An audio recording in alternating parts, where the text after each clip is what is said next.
It is time for Media Watch. Now, James Creedon is with us in the studio. Hi, Laura. Hi there, James. And you've been taking a look at the coverage of the Brexit madness as it continues. It's Brexit Watch in for Brussels. Well, Brexit Watch. Yes, we should rename it, the shouldn't segment. we? Until when, though? That's a question. I know.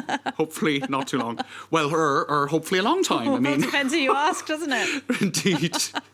Well, I'll start with a couple of cartoons. So, of course, there's the whole issue of Theresa May seeking extra time, sort of an extension, so that you have her shoveling the sand into the well-worn hourglass. And this one was from the Daily Telegraph today. That's got a lot of shares online as well.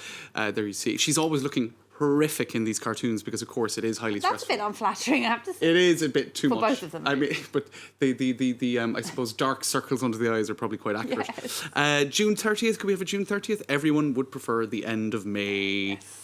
End of May, that's her name. Play on words. That right? Yes. Everyone get that? We Yes. got that one, James. Thank you. I think there's been lots of wordplay with her name. Yes. Now, look, analysis all over the place. Basically, the conclusion of Politico.eu is that leaders are unlikely to take a final decision on Thursday, but they really have no choice but to approve the Brexit extension. That's according to the short Politico. extension. Yes, right. And what are the choices? According to, lots of different readings of things. It's basically... It's no deal or revoke. Now, I'll get to revoke in 2 seconds, but just quickly, no deal. How possible is that? Everyone's fearful of it. Actually, the accidental no deal. That's it. Take a look at this. Which would cause a hard border on the island of Ireland. It would which is what the EU's been trying to avoid. That's it. So you would imagine that they wouldn't want to end up in that. This is Deborah Haynes of Sky News. UK military has activated team in a nuclear bunker under the defence headquarters. Yes, that sounds rather worrying, to step up preparations for a no-deal Brexit. The crisis management operation began on Monday. In other words, preparations are underway. This article in the Financial Times... For a national crisis. Yes. And this article in the Financial Times says that the European Research Group, which is, of course, the hard Brexit wing or clique in the Conservative Party, that they have managed to sort of win over Theresa May to accept a no deal, basically, to kind of to go towards no deal if that's what it takes.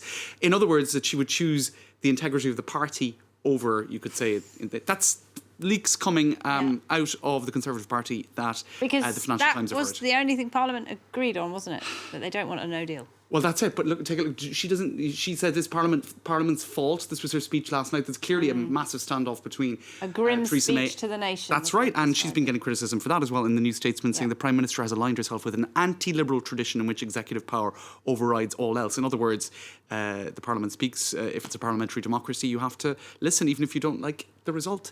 Now, so that's kind of the no-deal side. Then there is the whole move towards revoke. Article 50. Now, that's without getting into all of the technicalities. A petition it has never been so quickly to clock up the numbers, but a petition on the government website to revoke Article 50, it exceeded 1 million signatures. The site crashed. But I mean, isn't that to be expected? Because that is all of the people who voted to remain, which was millions and millions of people, of course. That's it. And but it was the highest rating. The rate of signing is the highest the site has ever had to deal with. Now, there were a lot of people signing from outside the UK, and there were tweets as well saying, well, when it's reached 17.3 million, then we can talk. In other words, a petition can't really trump a referendum. That famous number. That's it. But it should lead to a debate, at least. In any case, lots of people... Because the threshold is, what, 10,000?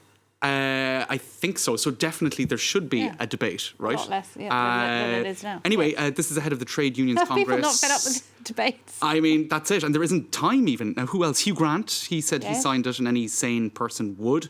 That was his take on it. Wow. What else is there to say on all of this? What did France is so great, he said? In the meantime, you've got Emmanuel Macron, who has been, I suppose, putting forth this strong man image, even though he's got a lot of trouble at home. He's got his own problems, hasn't he? He's had his own trouble at home, but he's certainly in the European arena, it allows him to, I suppose, take a tough stance on issues, which has bothered quite a few across the channel. Apart from Nicola Sturgeon, who agrees that Emmanuel Macron believes that deep political change, that's a quote from Macron, apparently, is what is needed for an extension to be given to the Brexit deadline. In any case, let's take a look at some of the reactions to that. Having just driven across Macron's country past bonfires, angry people, camps and burning tires, it's very clear that if any nation is crying out for, quote, deep political change, it is his. Indeed, it's true that he has a lot of problems at home as it is. Unbelievable. The President of France is now telling the UK that in order to get a longer extension, there must be deep political change. That is what our useless political class has reduced us to, being ordered around like a militarily defeated nation. Let that sink in. This is kind of reviving old enmities, to say the least. And the irony is, Brexit was about getting back control, wasn't it? No, that's it. Unfortunately, we're maybe in a post nationalist, isolationist era. That's the problem. Wow. You done? Yeah, for now. Tony Connolly, just very quickly, I understand the Brexit extension date of May 22 has been removed and replaced by another configuration. So they're in full throttle negotiation mode right now, and there are tweets all over the place on Twitter trying to give a sense of it. It continues. Yes. Thank you very much, James.